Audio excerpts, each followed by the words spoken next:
Hello dear students, आज हम accounts में एक नया चैप्टर स्टार्ट करने जा रहे हैं और आज जो हम चैप्टर स्टार्ट करने जा रहे हैं that is chapter number 8 issue of shares which is a part of company accounts. अब ये जो चैप्टर है हमारा इशू ऑफ शेयर्स, ये बहुत सारे स्टूडेंट्स के लिए कंप्लीटली नया होगा।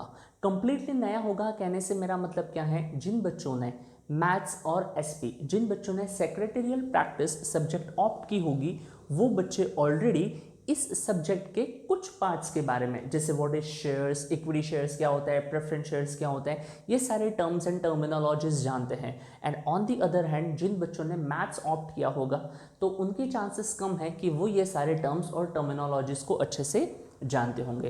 तो स्पेशली मैथ्स स्टूडेंट्स, मैं आपसे रिक्वेस्ट करूंगा कि आप जो थियोरेटिकल एस्पेक्ट्स हैं उन पे थोड़ा ज़्यादा अच्छे से फोकस कीजिएगा, ताकि आप क्वेश्चन सॉल्व करते समय भी आपको कोई प्रॉब्लम ना हो और ना ही प्रैक्टिकल क्वेश्चंस, जर्नल एंट्रीज वाले या जो भी क्वेश्चंस आएंगे कैलकुलेशन से रिलेटेड, उनको सॉल्व करने में आपको प्रॉब्लम ना हो। क्योंकि क्या होगा, अगर थियोरेटिकल एस्पेक्ट्स क्लियर नहीं है, बेसिक्स क्लियर नहीं है, तो क्वेश्चन सॉल्व करना थोड़ा सा डिफिकल्ट हो जाएगा यहाँ पर आपके लिए। और सेक्रेटरियल प्रैक्टिस एसपी वालों, अगर आपने ऑलरेडी एसपी ऑप्ट किया है और अगर आपने ठीक से नहीं पढ़ा है तो आपके लिए भी ये बिल्कुल भी इजी नहीं होगा।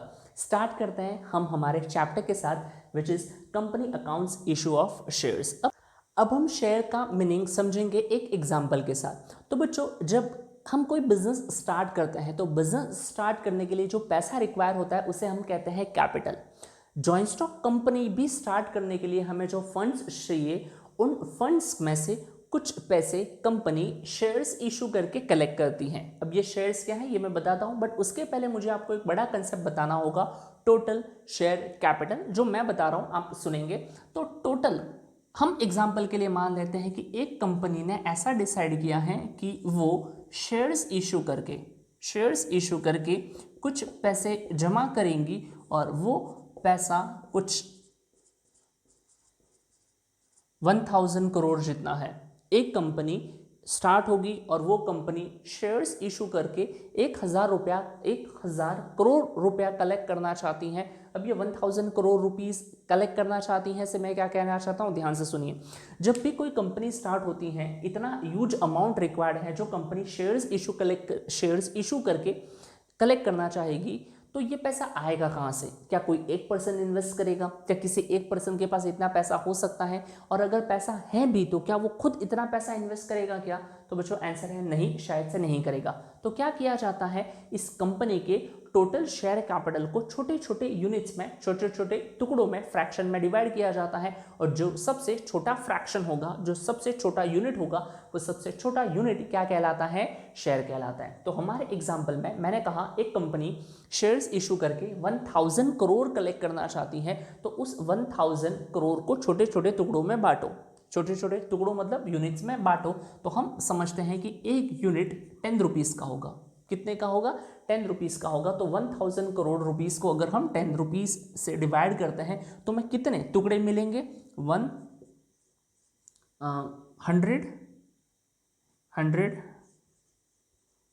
करोड़ यूनिट्स। और इसी यूनिट्स को बच्चों मैं क्या कहूँगा, आगे जाकर मैं इसे रिप्लेस करूँगा किसी और वर्ड के साथ, 100 crore units of rupees 10 each. मतलब अगर आप लोगों को 100 करोड़ यूनिट्स 10 रुपीस के बेच देते हो, लोग इतना पैसा उस कंपनी में इन्वेस्ट करने के लिए रेडी होंगे। जिसके पास जितना पैसा होगा वो उतना इन्वेस्ट कर सकता है। मान लीजिए आपके पास 5000 रुपीस है, तो आप क्या करोगे, 5000 डिवाइड बाई 10 कितना होगा? 500। तो आप 500 यूनिट्स ऑफ रुपीस 10 उस कंपनी में इन्वेस्ट कर सकते हो। आप कंपनी के शेयर होल्डर कहलाओगे और कंपनी के शेयर होल्डर्स ही कंपनी के कौन होते हैं? मालिक।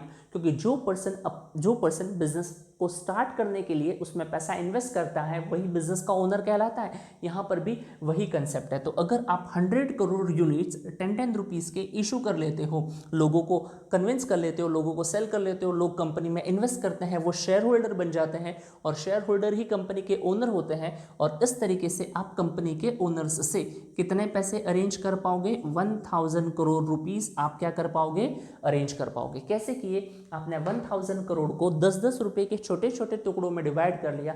आपने 1000 यूनिट्स, और इन्हीं यूनिट्स को बच्चों हम क्या कहते हैं? 1000 करोड़ शेयर्स।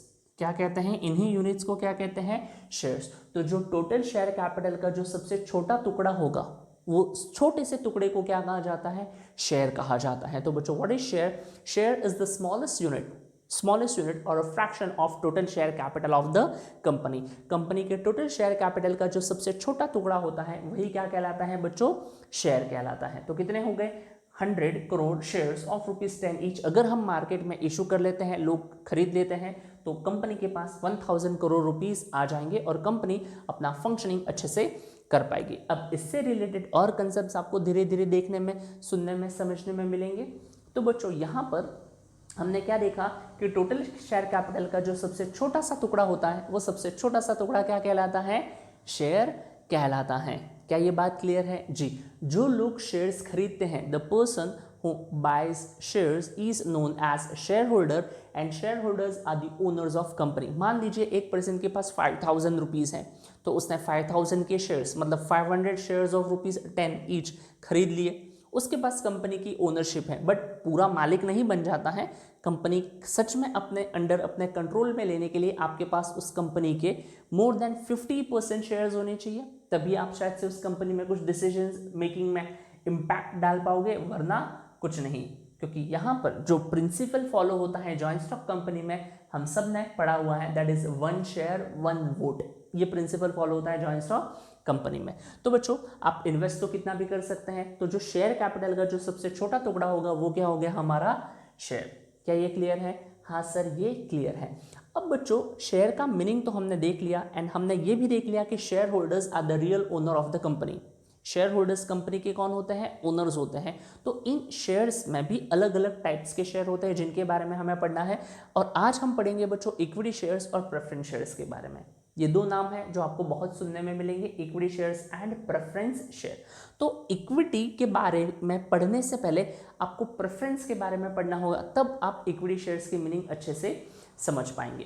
क्या होता है, ध्यान से सुनिएगा बच्चों। तो जो पर्सन कंपनी के शेयर्स खरीदता है वो शेयर होल्डर बन जाता है। तो दो टाइप के शेयर्स हैं, एक है इक्विटी शेयर्स और दूसरे हैं प्रेफरेंस शेयर। इन पे फोकस करते हैं। इनका नाम देखिए, प्रेफरेंस शेयर, इनके नाम में ही प्रेफरेंस है, इनके नाम में ही प्रेफरेंस है। इनको किस बात का प्रेफरेंस मिलता है, इनको दो बातों का प्रेफरेंस मिलता है। So do remember, preference shares are those shares who enjoy preferential rights. Preference shares are those shares who enjoy preferential rights in terms of payment of dividend and repayment of capital at the time of winding up of company। ये वो shares हैं जिनको dividend भी पहले मिलता है और repayment of capital, जब बिजनेस बंद होगा तब ये अपना पैसा पहले वापस ले जा सकते हैं कंपनी से। किनके पहले, इक्विटी शेयर्स के पहले। इनको डिविडेंड भी किसके पहले मिलेगा, इक्विटी शेयर्स के पहले ही इनको डिविडेंड मिलेगा। कहने का मतलब क्या है तो दोनों शेयर्स, बट प्रेफरेंस शेयर्स ये एक ऐसी कैटेगरी है, उनको अगर कंपनी बंद होगी, बाहर वालों मतलब बैंक हैं, क्रेडिटर्स हैं, इन सबको पैसे दे दिए, उसके बाद जो पैसा बचेगा वो ओनर्स का होता है। तो ये भी ओनर्स हैं, ये भी ओनर्स हैं, बट पहले पैसा किसको मिलेगा, इन प्रेफरेंस शेयर होल्डर्स को। क्या ये क्लियर है जी। अब बारी आती है डिविडेंड की।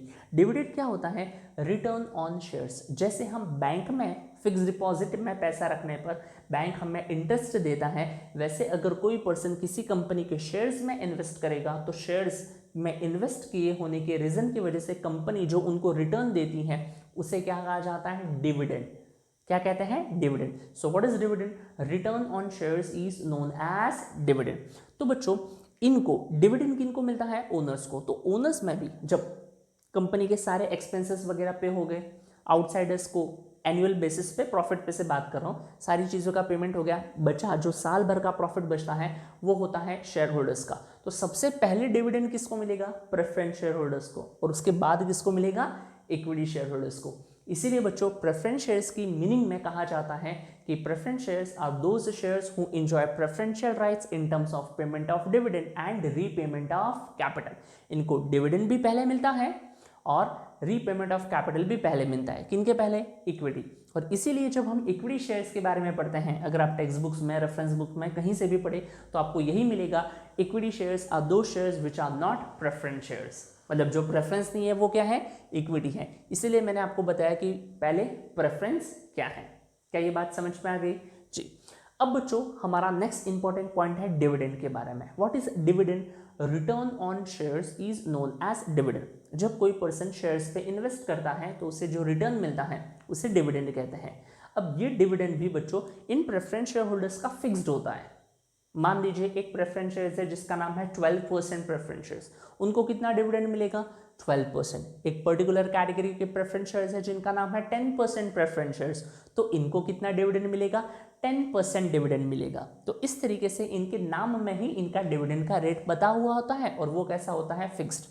पर जब हम बात करते हैं इक्विटी की, तो इक्विटी का डिविडेंड फिक्स नहीं होके वो होता है फ्लक्चुएटिंग। फ्लक्चुएटिंग मतलब ज्यादा प्रॉफिट ज्यादा डिविडेंड, कम प्रॉफिट कम डिविडेंड, या फिर दोनों के लिए भी ऐसा हो सकता है, नो प्रॉफिट नो डिविडेंड, क्योंकि डिविडेंड प्रॉफिट में से ही दिया जाता है। अगर कंपनी पैसे कमाएगी तो डिविडेंड देगी, क्योंकि आप तो ओनर्स हो और ओनर्स को तो लास्ट में पैसा मिलेगा। जी बिल्कुल। तो बच्चों इक्विटी शेयर होल्डर्स का rate of dividend is fluctuating and preference share holders का rate of dividend is fixed. इनको पैसे मिल भी जल्दी और प्रायोरिटी बेस पे जाते हैं, और इनको सब कुछ कैसे मिलता है? लास्ट में। कैसे मिलता है? लास्ट में। अब ध्यान से इन दोनों के कंपैरिजन के बाद आपको इतना तो समझ में आ गया होगा कि रिस्क कौन ज्यादा ले रहा है। इक्विटी वाले रिस्क ज्यादा ले रहे हैं या प्रेफरेंस वाले? सर इक्विटी वालों ने ज्यादा रिस्क लिया है। क्यों? क्योंकि इनको रीपेमेंट ऑफ कैपिटल भी लास्ट में ही होता है, डिविडेंड भी इनको लास्ट में ही मिलता है, और वो भी रेट भी फिक्स है क्या? नहीं है। तो बच्चों इसीलिए अगर बात कभी हो रियल ओनर की, कभी बात हो रियल ओनर की, who are the real owner of the company, तो ध्यान रखिएगा equity share holders are the real owner of the company. कौन होते हैं? Equity share holders are the real owner of company, and preference shares they are preference share owners कह सकते हैं। वैसे ओनर्स तो वो भी हैं, बट रियल ओनर कौन है? Equity share holders, because they bears the maximum risk. वो सबसे ज्यादा रिस्क उठाते हैं, और जो सबसे ज्यादा रिस्क उठाता है वही कंपनी का एक्चुअल ओनर होगा। क्या ये बात समझ में आ गई? जी सर। अब बच्चों on the basis of various rights हम कह सकते हैं ये जो प्रेफरेंस शेयर्स हैं उनके कुछ और फर्दर टाइप्स भी हैं, कुछ और टाइप्स ऑफ प्रेफरेंस शेयर्स भी हैं जो हमें नॉलेज के लिए पता होने चाहिए। वो है बच्चों cumulative preference shares and non cumulative preference shares, redeemable and irredeemable, participative, non-participative, convertible and non-convertible। इनकी मीनिंग मैं आपको एक एक दो लाइन में बता देता हूँ। वैसे प्रेफरेंस शेयर होल्डर्स के बारे में उतना डिटेल में नहीं है, बट फिर भी मीनिंग पता होना चाहिए नॉलेज के लिए, तो उतना ऐसा ही सही हम क्लियर करते हैं। ऑब्जेक्टिव्स में कहीं आ गया तो काम आ सकता है। तो बच्चों let's start with cumulative and non cumulative preference shares. दो हैं, ए लिखा है बट इसमें है दो, cumulative preference shares and non cumulative preference shares. क्या होता है? ध्यान से सुनिए। ये वो प्रेफरेंस शेयर्स हैं। अच्छा, प्रेफरेंस शेयर्स का डिविडेंड कैसा होता है? Sir fixed. मान लीजिए कंपनी ने last to last year company loss में थी, 2 साल से, पिछले 2 सालों से कंपनी लॉस में है, इस साल में कंपनी को होता है बहुत तगड़ा जबरदस्त प्रॉफिट, बहुत ज़्यादा प्रॉफिट हुआ। तो जब बहुत ज़्यादा कंपनी को प्रॉफिट होता है और अगर आपके पास क्यूमुलेटिव टाइप के प्रेफरेंस शेयर्स हैं, तो आपको करंट ईयर का डिविडेंड मिलेगा, लास्ट ईयर का डिविडेंड मिलेगा, और उसके लास्ट ईयर का भी डिविडेंड आपको मिल सकता है अगर आपके पास कौन से प्रेफरेंस शेयर्स हैं? Cumulative preference shares. क्योंकि इनका काम और नाम ही यही है कि in case of cumulative preference shares the unpaid dividend of past year gets accumulated and it is paid when company earns good profit. पिछले सालों का डिविडेंड जमा होता है और तब पे किया जाता है जब कंपनी अच्छा खासा प्रॉफिट अर्न करेगी। ये बेनिफिट सिर्फ किनको मिलता है? क्यूमुलेटिव प्रेफरेंस शेयर्स को, इनको ही मिलता है, इनको वाइज आपको कुछ नहीं मिलता है ऐसा।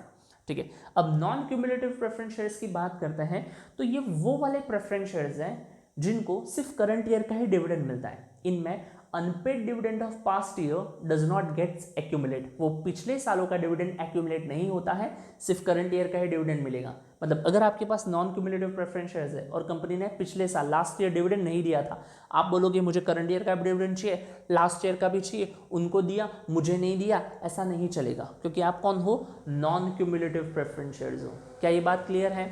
ठीक है। अगली बात करते हैं redeemable and irredeemable preference shares की। अब ये redeemable preference shares and irredeemable preference shares क्या है? तो पहले समझिए रिडम्पशन। रिडम्पशन का मतलब होता है रीपेमेंट। ये जो प्रेफरेंस शेयर्स है ना बच्चों, this preference shares are issued for a fix term. 5 साल 10 साल के लिए ही इन प्रेफरेंस शेयर्स को इशू किया जाता है। तो 5 और 10 साल जो भी टाइम पीरियड है उसके बाद इनका पैसा उन शेयर होल्डर्स को वापस कर दिया जाता है। मान लीजिए मैंने कोई कंपनी स्टार्ट की, आपने मेरी कंपनी में प्रेफरेंस शेयर्स परचेज किए हैं और वो प्रेफरेंस शेयर्स बच्चों रिडीमेबल प्रेफरेंस शेयर्स है, 5 ईयर्स के लिए थे, 7 ईयर्स के लिए थे, तो मुझे वो 5 और 7 ईयर्स के बाद आपको आपका पैसा वापस देना पड़ेगा, क्योंकि आपके पास कौन से प्रेफरेंस शेयर्स थे, रिडीमेबल प्रेफरेंस शेयर्स। और अगर मान लो आपके पास इररिडीमेबल प्रेफरेंस शेयर्स है, तो इररिडीमेबल का मतलब क्या होता है, पैसा वापस नहीं मिलेगा। कब तक नहीं मिलेगा, लाइफ टाइम तक पैसा नहीं मिलेगा, जब कंपनी बंद होगी ना तभी आपको पैसा मिलेगा। तो वो वाले प्रेफरेंस शेयर्स कहलाते हैं irredeemable preference shares. During life time ऐसा पैसा नहीं मिलता है, हाँ जब कंपनी वाइंड अप होगी सिर्फ तभी इनको उनका पैसा वापस मिल सकता है। इनको after the expiry of fix term, 5 साल 10 साल जितना भी टाइम पीरियड है उसके बाद पैसा मिलेगा तो रिडीमेबल, और पैसा वापस नहीं मिलेगा तो इररिडीमेबल। ऐसा नहीं है कि बिल्कुल नहीं मिलता है, मिलता है बट जब कंपनी बंद होगी तब। आगे participative and non participative preference shares, इनमें कैसा होता है, अगर आपके पास पार्टिसिपेटिव प्रेफरेंस शेयर्स है, अच्छा हम जानते हैं प्रेफरेंस शेयर्स का डिविडेंड कैसा होता है, फिक्स्ड। तो ये जो पार्टिसिपेटिव वाले हैं ना, ये थोड़े डिफरेंट टाइप के लोग हैं, इनको थोड़ा एक्स्ट्रा प्रॉफिट में इंटरेस्ट होता है। तो क्या होता है, अगर कंपनी में बहुत ज़्यादा प्रॉफिट हुआ तो इनको फिक्स रेट ऑफ डिविडेंड तो मिलेगा ही, but along with that fix rate of dividend उनको थोड़ा सा एक्स्ट्रा डिविडेंड भी कंपनी देती है, और वैसे शेयर होल्डर्स को कहा जाएगा पार्टिसिपेटिव प्रेफरेंस शेयर्स। क्योंकि देखो इक्विटी वालों का तो डिविडेंड फ्लक्चुएटिंग होता है, जब कंपनी ने बहुत ज़्यादा प्रॉफिट अर्न किया रहेगा तो may be company high rate of dividend offer करे, तो कंपनी जब इतना ज़्यादा डिविडेंड इक्विटी वालों को देखे कंपनी पे करेगी तो प्रेफरेंस वालों को थोड़ी तो जलन होगी, वो बोलेंगे यार हमको भी थोड़ा एक्स्ट्रा दे दो। वो कब मिल सकता है, अगर आपके पास कौन से शेयर्स हैं, participating preference shares. Clear. And in case of non participating preference shares आपको जो आपका फिक्स रेट ऑफ डिविडेंड है वही मिलेगा और कुछ भी एक्स्ट्रा मिलने वाला नहीं है। लास्ट कैटेगरी है convertible and non convertible preference shares. Convertible preference shares बच्चों की वो वाले प्रेफरेंस शेयर्स हैं जो इक्विटी शेयर्स में कन्वर्ट हो जाते हैं एक फिक्स टाइम पीरियड के बाद। मान लीजिए वो शेयर्स का जो टाइम ड्यूरेशन था वो था 5 ईयर्स, तो आफ्टर 5 ईयर्स पहले तो वो 5 साल एज अ प्रेफरेंस शेयर्स रहेंगे और 5 साल के बाद वो प्रेफरेंस शेयर्स किस में कन्वर्ट हो जाएगा, इक्विटी में, तो उन्हें कहेंगे कन्वर्टेबल प्रेफरेंस शेयर, जिनके पास ऑप्शन होता है कि at the end of expiry period, जो भी टाइम पीरियड है उसके बाद आप इक्विटी में कन्वर्ट हो सकते हो। क्लियर। तो जिनको ऑप्शन मिलता है वो है कन्वर्टेबल, और जिनको ऐसा कोई ऑप्शन नहीं मिलता, तुम प्रेफरेंस शेयर्स थे, तुम प्रेफरेंस शेयर्स हो और तुम प्रेफरेंस शेयर्स रहोगे, तब वो कौन से शेयर्स कहलाएंगे, नॉन कन्वर्टेबल प्रेफरेंस शेयर्स। तो बच्चों इस तरीके से हमने ये प्रेफरेंस शेयर्स का टाइप्स, ये थोड़ा सा एक्स्ट्रा एक्सप्लेनेशन नहीं समझ लीजिए, बट ज़रूरी था तो मैंने आपको ये समझा दिया है। मैथ्स वाले स्टूडेंट्स के लिए तो ये बहुत ज़रूरी था, एसपी वाले बच्चों ने बहुत अच्छे से ये चीज़ें पढ़ी हुई हो सकती हैं, इससे भी ज़्यादा डिटेल में, क्योंकि आपका सब्जेक्ट एसपी का ये मेन कंटेंट का पार्ट है।